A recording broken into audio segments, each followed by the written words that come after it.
Welcome to the Olympic edition of the Penalty Loopy podcast, where we talk about all races and everything around the biathlon competizione from the 2026 Olympics in Antholz, Italy.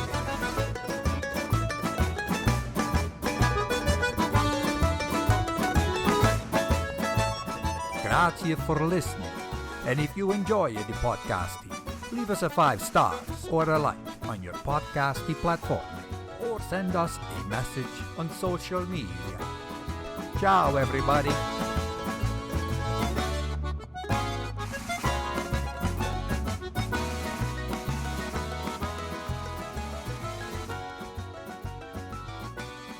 Buongiorno.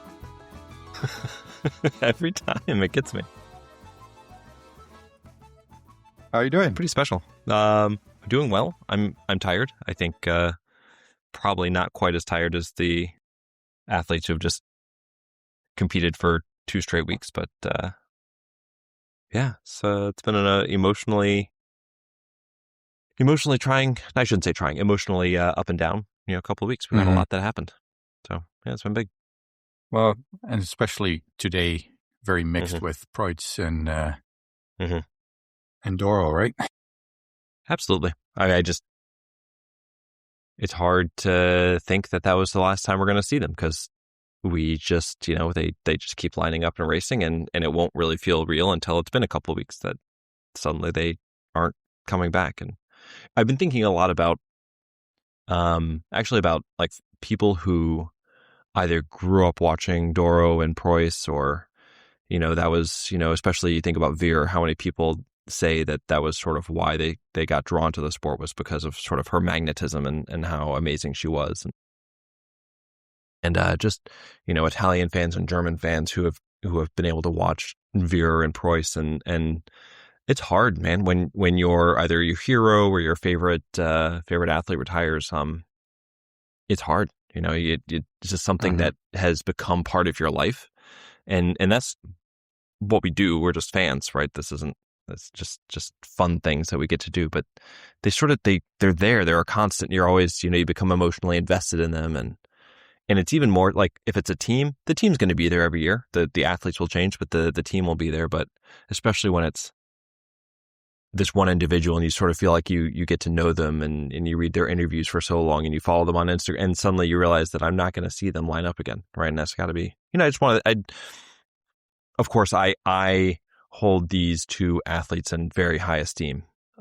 But I think especially about those, those people where Preuss and Wierer were exceptionally special. And I think it's got to be a hard day. And I just want to let you know, I'm thinking about you and sending you all a big hug, because it's hard. We've all been there. It's just part of being a fan, and it's a tough day. Well, yeah, and I had to look up. First World Cup race for Preuss in 2013. So long. Doro 2009. So they've been around for a bit. I don't know if you actually noticed. Probably not, because it's far too detailed in the animation I did. There's 2, so you see all the nations' flags spread out and stuff, but there's actually two flags in there. One with Danke Preuss or Franzi, and one with Grazie Doro. Yeah, that's really sweet. I'll have to go back and look for it now. But then, after I did that, I was like looking at the result in the animation. I'm like, yeah, there's no way you can see it, but still. It's there. It's there. We know it's there now. And it was funny. After the race was over, they obviously did a little thank you for those 2, but at least on my broadcast they weren't showing it, but I heard Doro's voice come over the speaker, and it was like I had sort of I was transitioning onto taking care of the kids, but all of a sudden I heard her voice. Couldn't see her, but it's just you just recognize it, and it realized at that moment like how just sort of ingrained she was with my relationship with the sport, that all I heard like 3 words, and I was like, oh, Doro speaking, right? And it was just I wish we had gotten to see it and I didn't understand the Italian she was speaking, but she did say some words in English, and it was really sweet, and she and Preuss got to do that little lap, down the That straightaway. was just wonderful too. Yeah. There was a lot about that where they, I think when they crossed the line, when they were both crossed the line, they were already talking about going on. Mm-hmm. But then how they just, I mean, there's a race going on, I get that, but they waited patiently for the people to come in till the last one came in. And then actually quite a nice moment with the Besche, I thought. Yeah. And there was a number of other athletes that had that opportunity to give them a big hug and probably say thank you and stuff. And you just mentioned 1 or 2 podcasts ago how, as the athletes get a bit older and more experienced, how they look more relaxed. And I don't know, of course, Preuss was disappointed with the shooting, but still looked content, happy. Mm-hmm. Her typical pose when she seems to be, she seems to, I don't know what the English word is, but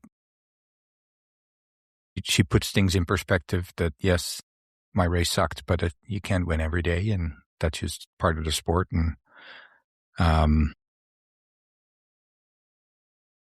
don't know. There's a lot of beauty in that part where they're clearly well respected and appreciated by other athletes, and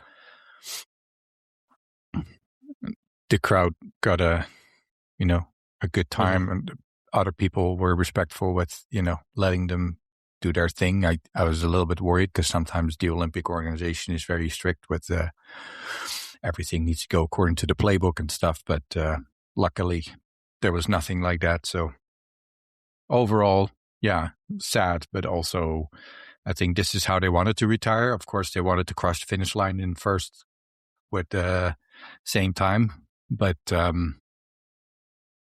although that didn't happen, I think it was very nice finishing off. And it's kind of nice that they did it now and not waited until the end of the season, although Oslo is something special too. But I mean, what would be the benefit for them now to have to travel again and do the whole thing, right? This is the biggest stage, this is it. Yeah. And I think it's the opportunity for more people to get to celebrate them. And yeah, like you said, I was very happy to see Preuss looking so at ease and she looks comfortable with her decision, and it makes me in retrospect even that much happier. I mean, nothing against Lou, but so much happier that she had the season she did last year. That and even if she would have come in second place, that she would have had that. She had a full season where she was able to go every single race, and she won the world championship medal. She won the overall. It was like, hey, my career might have been upset by injuries and illness so many times, but this is what I was capable of. And obviously we know Wierer, she had those 2 amazing seasons, and she finished in second in the overall just 3 years ago, whatever it was. And yeah, and it's also, I'm just so fascinated is the beauty of this sport, where last year Preuss, you could bet money on it that she wouldn't miss many shots in standing, and this very same person, who I didn't get the impression she was sick or had a eye injury or anything like that, she could barely miss or hit a soccer ball if you put it on the target. I just find it fascinating how much goes on in your head, and of course physical ability, and how tired are you and that kind of thing, and ability to focus. But in the end, it's also the confidence that you can do it, and how even these very experienced athletes can all of a sudden go from, a very solid, hardly ever miss standing shooting to, shooting 1 out of 5. And it really makes you appreciate the ones who are able to do it so consistently for so long. And it truly is remarkable. So anyway, I just was thinking a lot about those two retiring, and I was thinking about their fans, and yeah, it's an emotional day, and I certainly am going to miss them. I can hope, that they're 1% chance that they show up in Oslo for us just to say, goodbye one more time. But you know what? You mean they had us, their moment. The biathlon fans, yeah?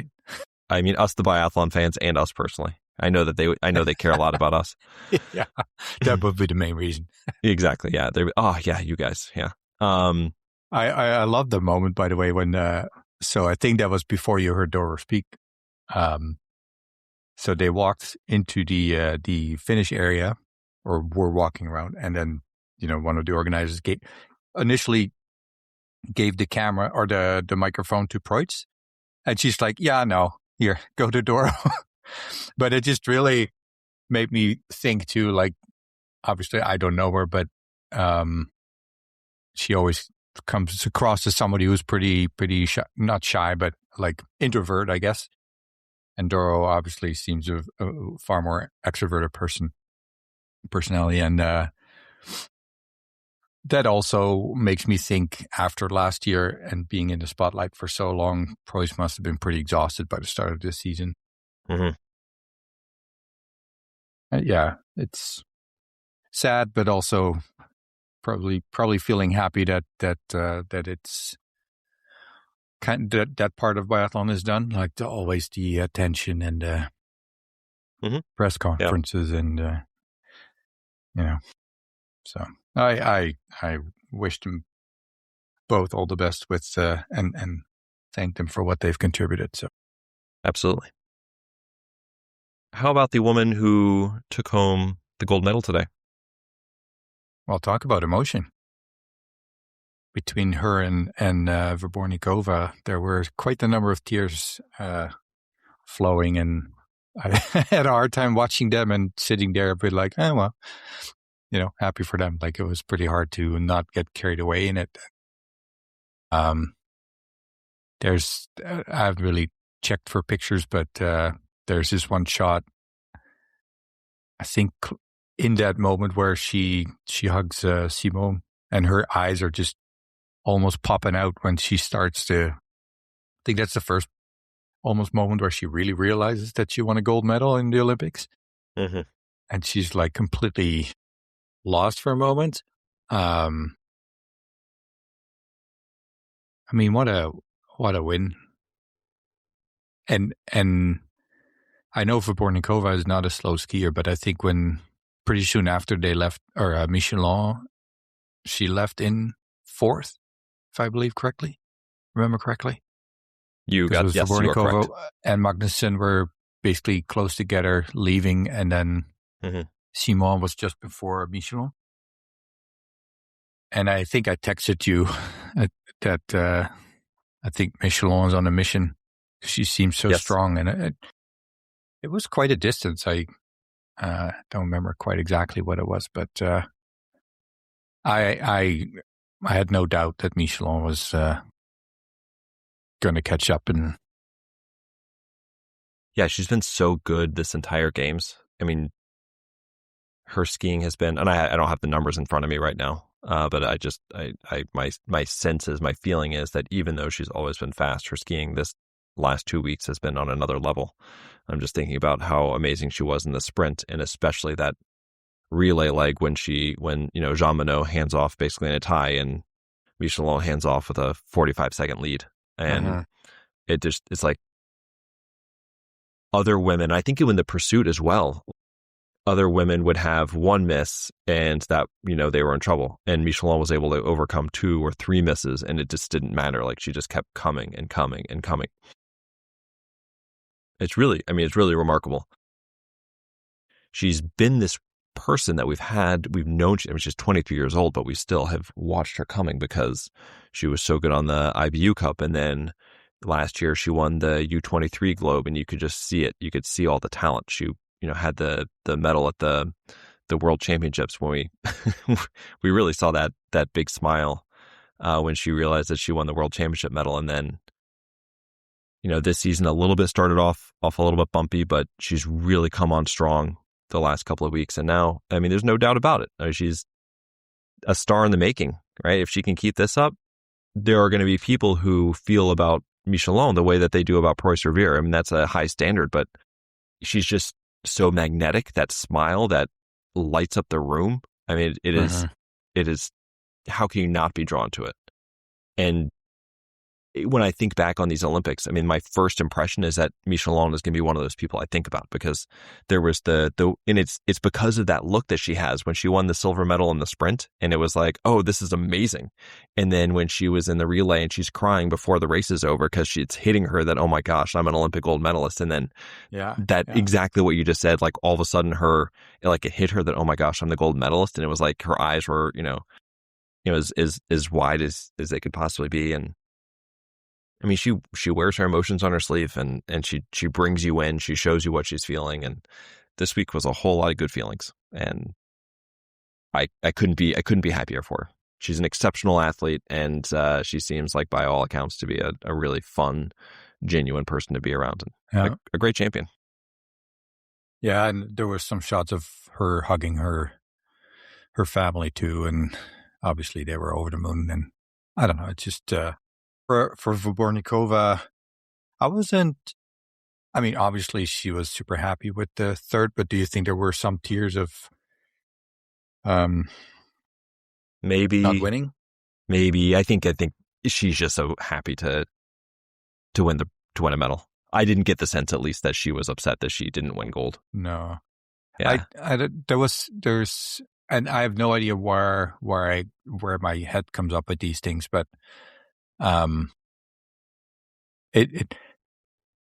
was thinking how I would be kind of frustrated, and not against anybody, but how the skis still make such a huge difference, and if I had been in Vobornikova's position, that you would always have the wonder of if we had the both skis. If we both had the same skis.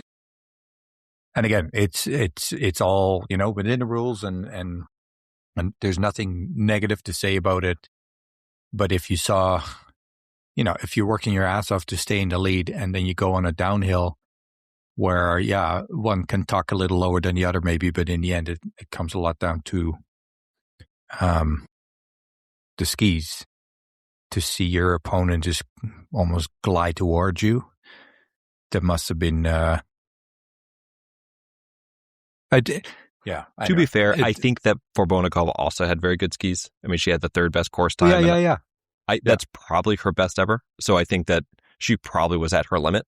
But I agree with you that if you watch, you're both going down the downhill, and your opponent definitely has a better glide. That's got to be very frustrating. And I mean, I know it also has to do with how fast you are at the top of the hill and how long you can push after the top of the hill, and thus have a higher speed when you go into the downhill. So I know it's not just the skis, but I think overall for the sport, it would still be something that I think it would be interesting to look into, to have the same wax for everybody.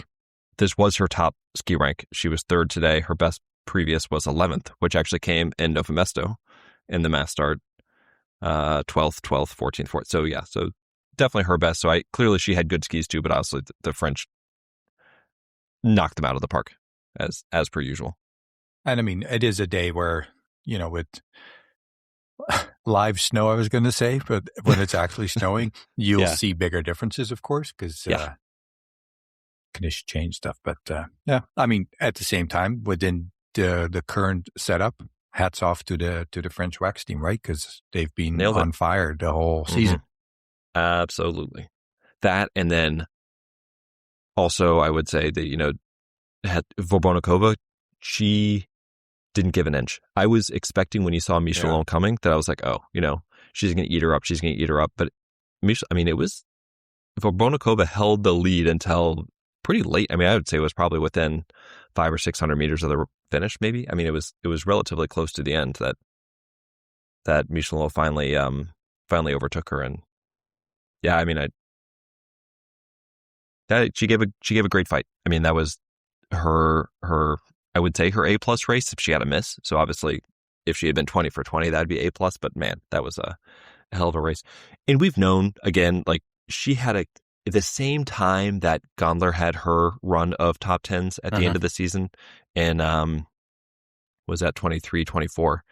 Vobornikova had a handful of those as well, and then since then she's kind of scattered in a few more. So we've seen the talent, but man, what a day to have your best race of your career to do it today, right? I mean, it's sensational. Well, and there's zero shame to, have to finish just behind two exceptional French athletes. And I know I'll let you finish about Vobornikova, but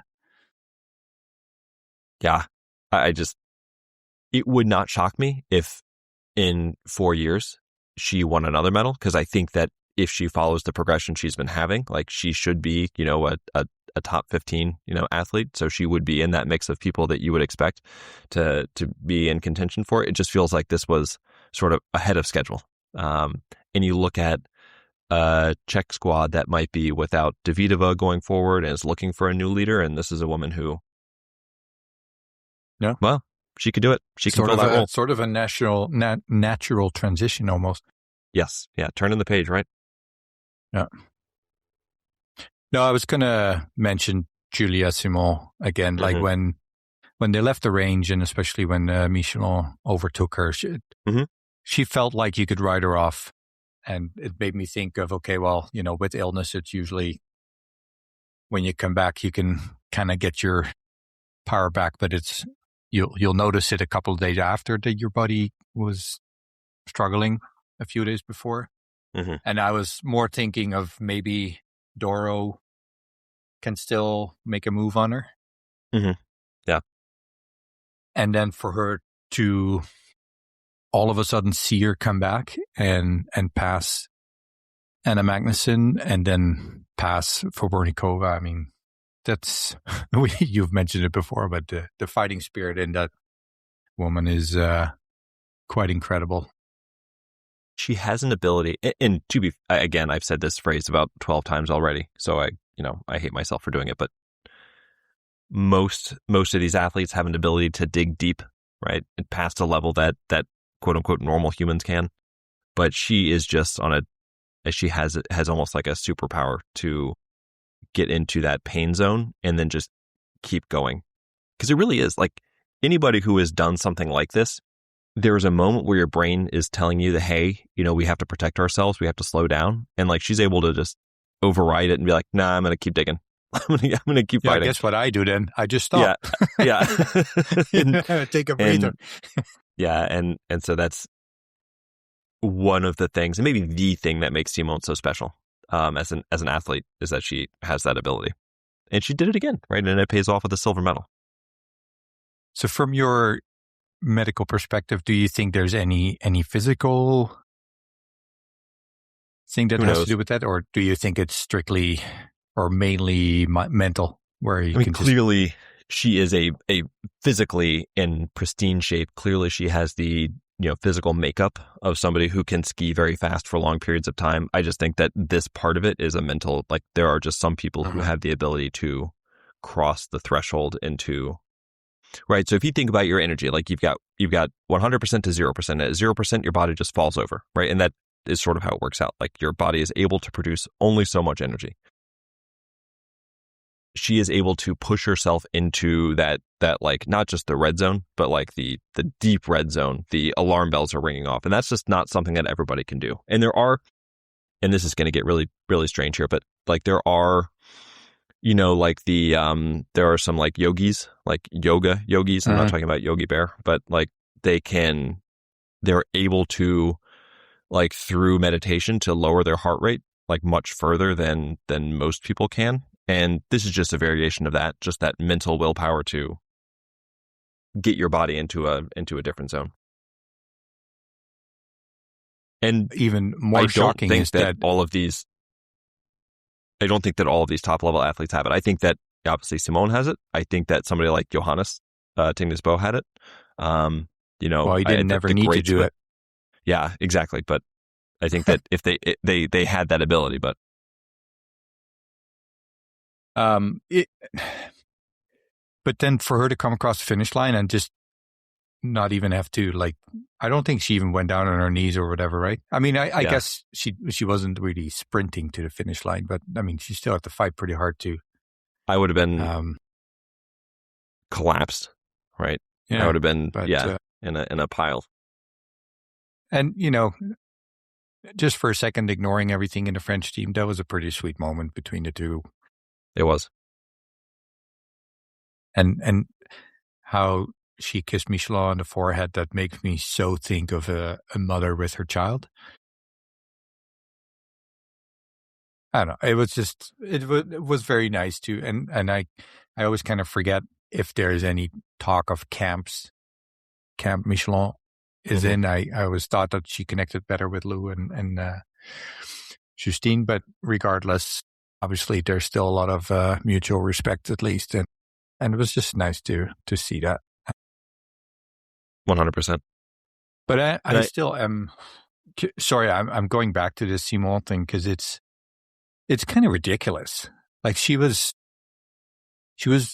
pretty much knocked out in the corner of the rink, Yeah, she was. When Michelin flew by her. Yeah. I honestly thought, oh, well, she clearly is spent, maybe because of her previous sickness, but and I think Simone is also somebody who, if it's clear to her that she's not going to be in contention, I wouldn't say just take it easy, but take a foot off the gas a little bit. And we saw all her, of a sudden she shows up again. And I do wonder, even though we say mental health, but that's still technically physical, because it's kind of has to do with how everything connects up between the ears there.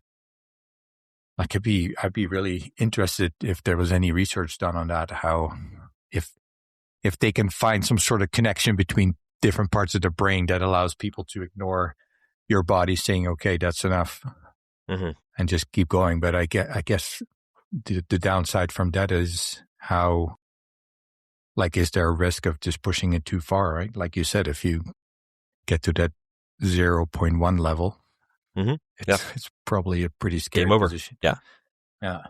Well, and what I was going to say was we had seen Simone earlier in the race have an opportunity to push it and didn't. Like I think it was lap 2 or lap 3 where she left in first and just let everybody come back together. And at the time I was like, all right, obviously there's a lot of tactics that go into racing a mass start. They're but I was wondering at that time, was Simone still suffering from that illness? Did she not quite have it? Because one of the risks you run is that the people who have had penalty loops, you let them claw back into it a little bit, right? Or those who are really good shooters, but maybe not the fastest skiers, like your Vanessa Vogt, like you let her hang around just a little bit longer and you give her the opportunity to go 20 for 20 and potentially steal a medal position. And it may also be the experience, right? Yeah. She knew that she was not 100% still recovering a little bit at least. And then it's like, I'll save my extreme energy for when I really need it. Like, why do it in the second lap when there's a risk of, burning up and not being able to compete right to the finish line, or just kind of go with the flow, let people catch up. And then if there's still a chance for a medal in the final lap, like it's interesting how she, when she was passed by Michelin, she had all of a sudden nothing to lose anymore. Oh, yeah. Right? Because for someone of her stature, like 4th or 20th, it's almost a point doesn't care. And then she can go all out with the risk of, maybe, once I get to that steep hill in the open fields, maybe I'm spent and I can't make it up and 20 people pass me. Well, who cares? Because the alternative is being in 4th. So maybe that plays a role. But it's just fascinating how it works and how these athletes can just push themselves so far. And I mean, someone like Michelin probably felt To refer back to our commentator on the international feed, probably felt like the steep uphill was a flat, which I still find interesting. But yeah, she probably had one of those days where everything just felt like she was flying relatively. And I mean, good for her. Like, talk about peaking in the right race at the right time, right? Absolutely. Absolutely. And hats off to Anna Magnusson. Like, exactly who I was if going to talk anything, about. she proves again that it's not a fluke. Unfortunately, I think she was a bit spent by the time that fifth lap came around, and unfortunately she wasn't able to hold on for a medal. But still, what a great race for her as well. Yeah, probably the worst spot. I think she was, how many people shot clean today? Just her. She was the only one shooting clean. Yeah, it's another one of those cases where I think we talked about Samuelson actually shooting clean in the sprint and not medaling. And Magnusson all season long is one of those people where if you said she shot clean, I'd be like, well, she either won or got beat by somebody else who shot clean. And I think you're right. I think she's probably a little spent. I think also probably the Swedes had some bricks on their feet. Yeah. The way Elvira was being passed is either something physically is not right or the skis are just. And I also think, like, I can't really relate to how the difference between a very well waxed ski on the World Cup that maybe they had compared to the average Joe, and then a super ski. I don't know what the difference would feel like. But at the same time, if race after race you have skis that are a bit slower than your competitors, that must also kind of drag on mentally and physically, because you're spending that much more energy.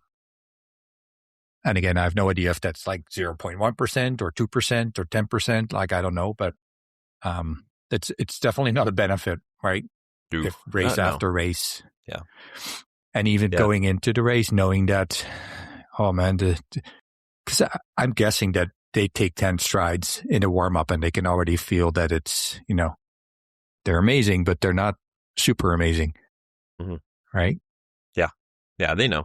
I mean, you could hear, like, Subi, for example, came across the line and she shot 19 out of 20. And you could, in the interview, she was like, yep, didn't have it today. The skis were not good.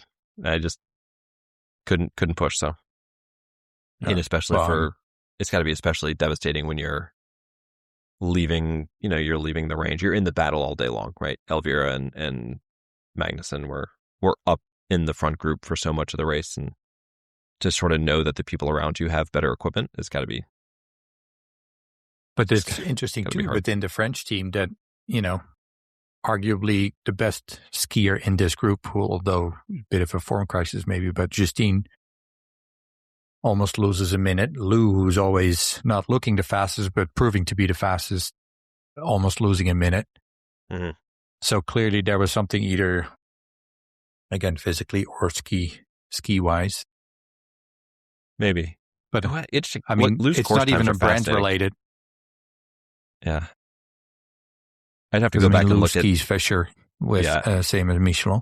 Yeah, I'd have to go back and look at how the race unfolded, but her course time ranks for Lou, 5th, 20th, 13th, 1st, and then 19th, whatever happened. Yeah, I don't know where she was at that point, but... yeah, she shot another miss right in the standing.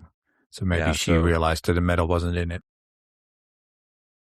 Yeah, she had a miss in the third shoot, and that's when she had her best ski in the third shoot, and then the fourth shoot, she had 2 misses, and that was it.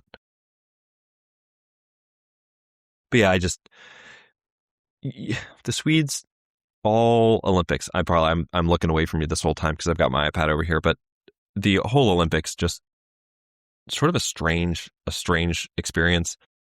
But then to see that they had 3 in the top 10, you would think, all right, they had more in the top 10 than France. They had more in the top 10 than Norway, than Germany, than Italy. I mean, but it still felt like a really quiet 3 in the top 10, besides Magnusson.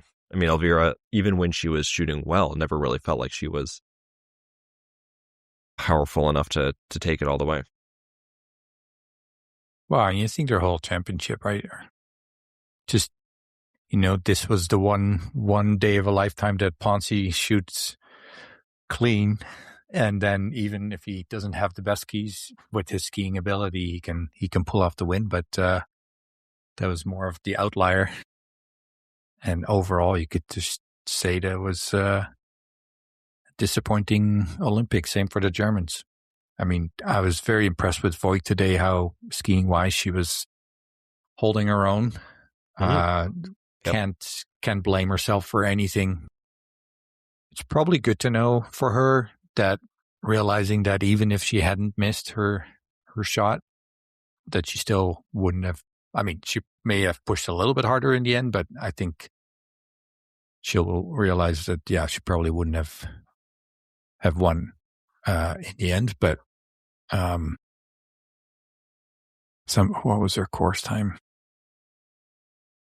She was eighth fastest today. It's not bad. So, I mean, what else can you expect, right? For somebody who is known for not being the fastest. And then 21st in shooting time. That's the other part that we know she's not super strong in. But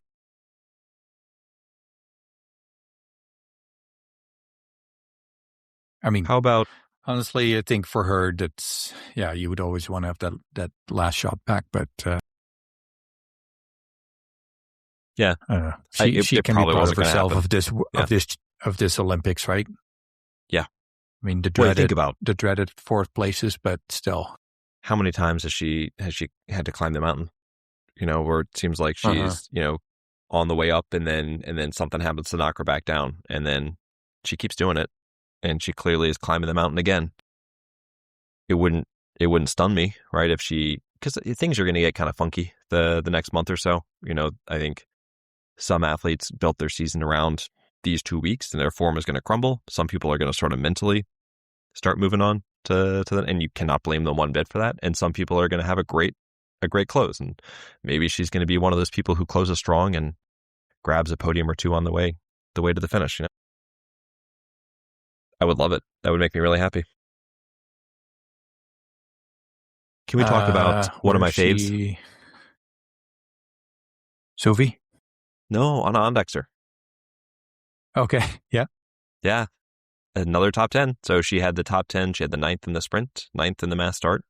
And I just feel good for her that she is now able to know that she went head to head with all these women and proved herself once again. Realistically, qualifying for the mass start in the Olympics is already an achievement as it is. Mm-hmm. And that to come in, 9th. Absolutely. It's great. It's amazing. Her 3 best career finishes all in these Olympics. So great for her. Yeah, it's really. And Caroline Knotten is a champion for me as well. Yes. Starting the season with being left off the team, yet coming in 8th in the final mass start. Really happy for her. That's nobody would argue that she is better than Maren Shikaida, of course, but that Knoten was the top Norwegian today is pretty cool. Sorry, but you said she's better than Shikaida? No, I said nobody would argue that she's better than Maren Shikaida, but today she was. Today she was, yeah. Yeah. The Polish women, they had 3 in the mass start, and I thought they did themselves pretty proud. Jakiela in 11th, Sidorovic in 15th, and then Kamila Zuk. She had a hard day on the range. 10 misses, so came in 30th, but she was there. And really a very good Olympics leading into this too. So I don't think that anybody's going to be down on Kamila Zuk after this 2 weeks.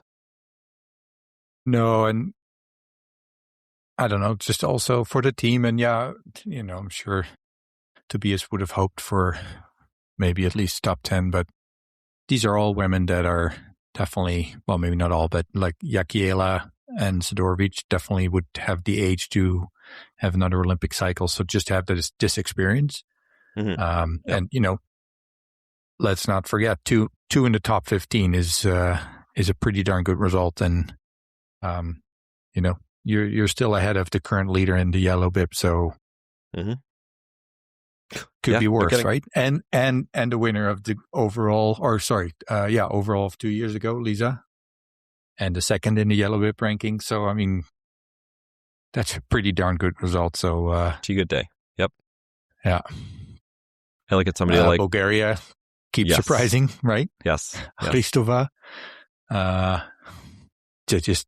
Todorova and 20th. Like, yeah, and Hristova I know Rico Gross only worked for them for 2 weeks or so, but he did some really special work there.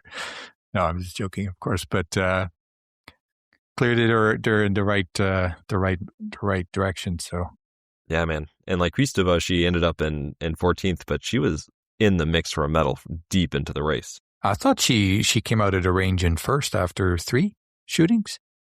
After 3 shootings, anyway, or at least in the top 3, I think. She was in the top 3. She was, right there. And she actually was, it was her and Michelon who went on to the range first for the last shoot. I was going to mention Leah Meyer, who ultimately ended up finishing in 19th, but again, going into the third shoot. So she halfway through the race, she was in that lead mix. So she was 4 seconds back, but really she was that group of Simon back to Johansson. So she kept herself in the mix, kind of got some experience knowing what it's like to be in that group. Also, I don't know if you saw the moment with Baiba and Volva crossing the finish line together. That was a wonderful moment. We talked about if Baiba could have a top shooting day, she could be in the mix for a medal even. I didn't really look at her skiing time, but we know that on a good day she can definitely hold her own in the top skiers. With 5 minutes, obviously they're going to be a bit harder, especially in 3 in the prone already. But still, to come in with, as you mentioned, I think she's kind of a big sister figure for Volva, and to come across the finish line together and both seemingly very, very content and happy to just be in the race and I loved seeing that. And I don't know, just makes me, well, I mean, with Baiba, I think it's pretty fair to say that might have been the last time you see her in the Olympics. So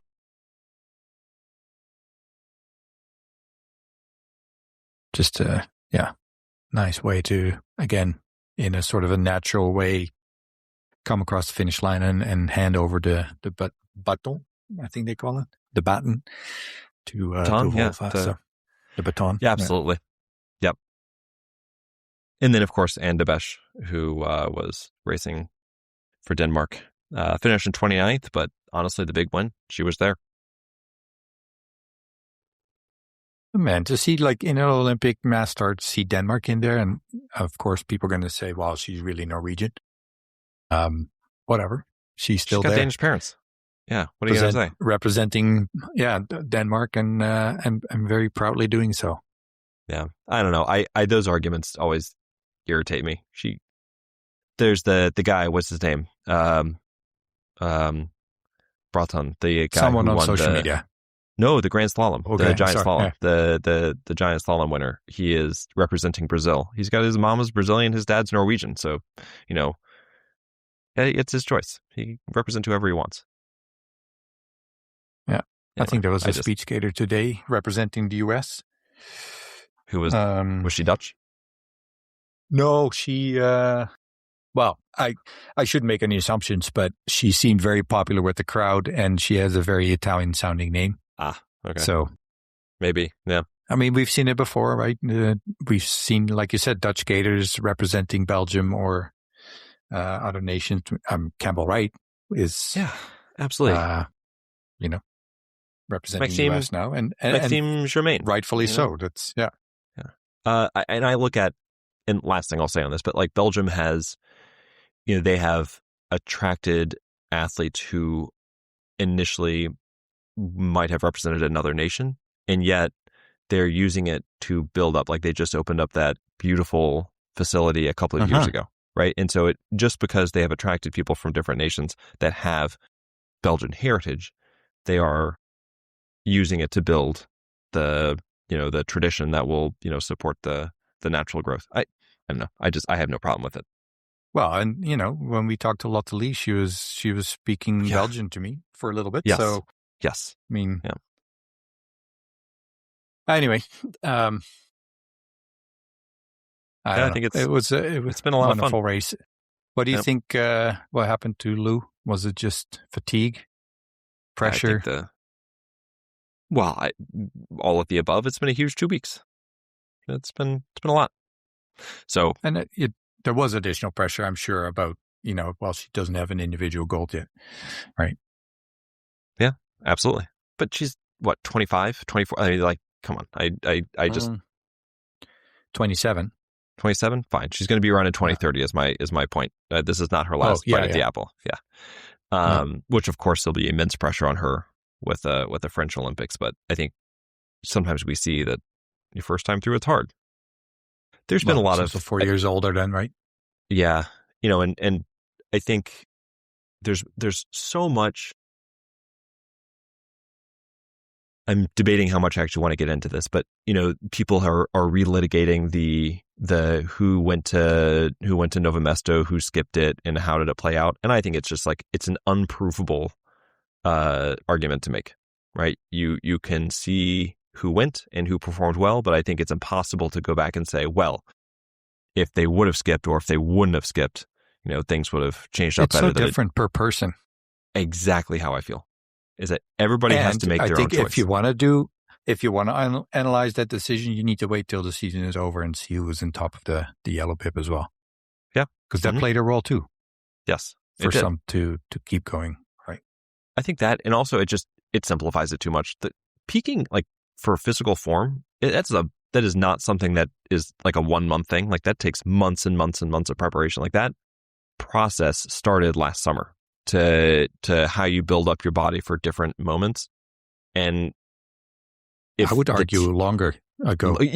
Oh yeah. But I'm just saying in this particular cycle, like you start over, say you're starting at zero from, at after last season. And then you build your entire training cycle around, different moments.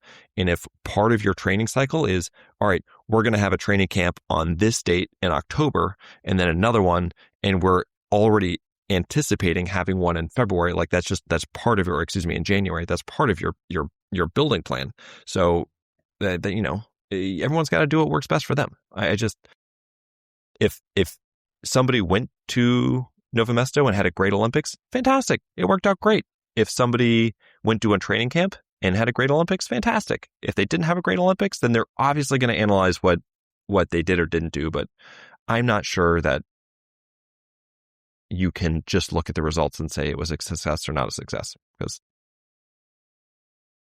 and I mean, if the Swedes want to plan the Olympics to be peak, they would have to go to the beach in September. Yeah. Right? And have a really long break after the previous season and then just move it. Because, I mean, that's something I still find incredible, how tip-top shape they are on the skis in the first races of the season.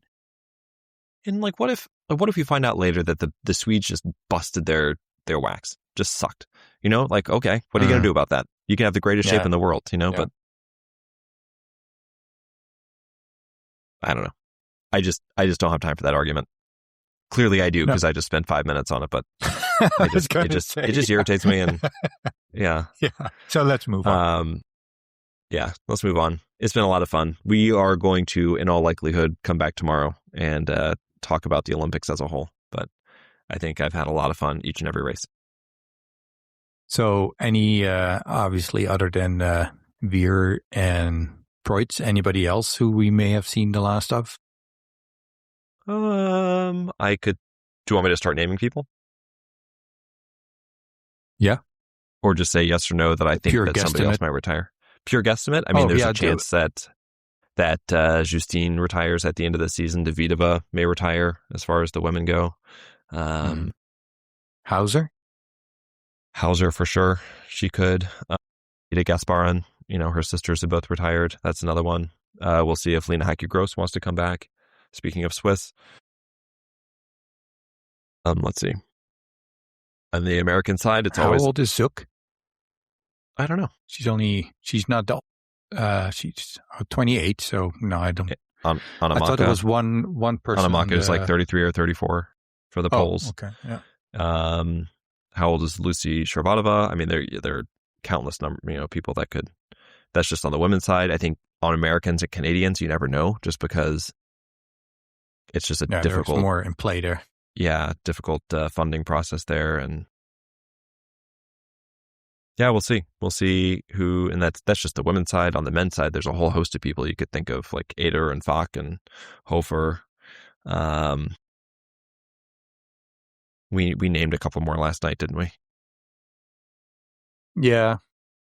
I think Philip Navrath, right? He's 33 or 34. Although I think QFM is still going for the next Olympics. QFM is for sure. Expressed that. Yep. Mikhail Kirchmarch, there was a post by I don't know if he said anything publicly, but the Czech Instagram basically gave him a little Olympic send-off. So I don't know if that means he's thinking about retiring. 35. He's got kids, yeah. I don't know how old Strolia is. He feels like somebody who's been around for a while. I think about someone like Jesper Nelin. Strolia is 33. So 33. Yeah. And again, I'm not trying to push these people out the door. I'm just No. Yeah, it's the end of an Olympic cycle. I think that's a pretty common time for people to retire, and they're looking at, do they really want to do it for another 4 years or whatnot? So could be a very emotional time in Norway. Yeah, this March. But Nelline, 33. Claude, 31 now. Yeah. Well, and I think isn't Florent his brother is older, right? His Belgian brother. Yep. But they may stick around just for Emilien. They got to stick around to battle it out with him and prove that they are still the best. Yeah. Wait, well, if they're going to retire together like Tarjei and Johannes did, then they're going to have to stick around for a while, because I think Emilien is only like 26. Yeah, he's pretty young, I think. Yeah. So they may have to pull a Simonator and race into their 40s. Good luck. Holy man. Yeah. Just a strictly by heart kind of question. Which male athlete had the best Olympics?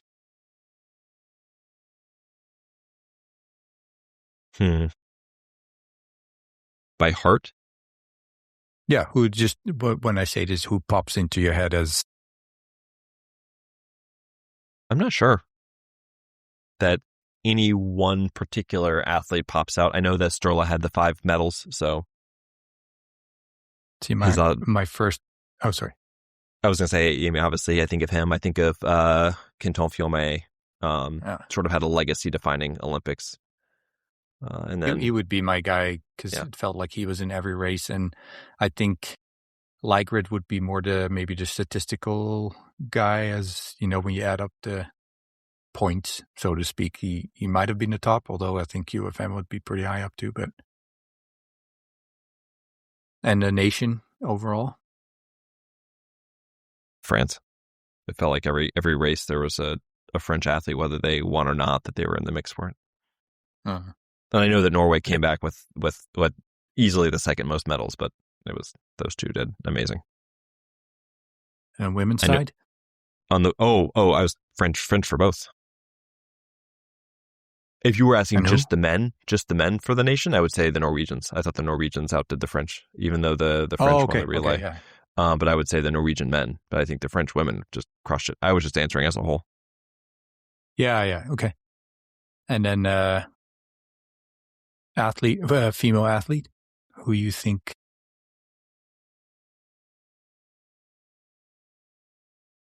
I see you look at stats.